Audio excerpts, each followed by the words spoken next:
সবাই কেমন আছেন? 365 চ্যালেঞ্জ আজ 140 দিন। তাই প্রত্যেক দিনের মতো আজও সকালে উঠে ড্রাই ফ্রুট খেয়ে বেরোলাম কাজ করতে। তো কাজে যাওয়ার সময় মেঘটা দেখাচ্ছিল খুবই ভালো। এই মেঘের ফাঁক দিয়ে সূর্য দেখা যাচ্ছিল, খুবই ভালো লাগলো। আজকের কাজ হচ্ছিল বাথরুম ফিটিংসের কাজ। তাই আজকে কাজ শেষ করে বাড়িতে এসে ফ্রেশ হয়ে আজকে ওয়ার্কআউট করলাম, লেগস ওয়ার্কআউট। তো লেগস ওয়ার্কআউট করার আগে প্রথমে করলাম স্ট্রেচিং করার পর করলাম ওয়ার্ম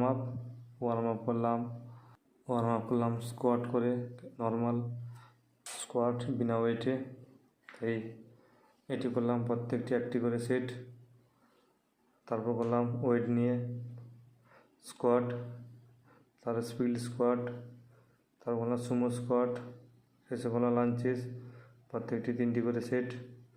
তারপর করলাম কাপস ট্রেনিং। তো কাপসের জন্য করলাম 2টি এক্সারসাইজ। তো আজকের জন্য ভিডিও এইটুকু। তো আবার কাল দেখা হবে। Bye bye.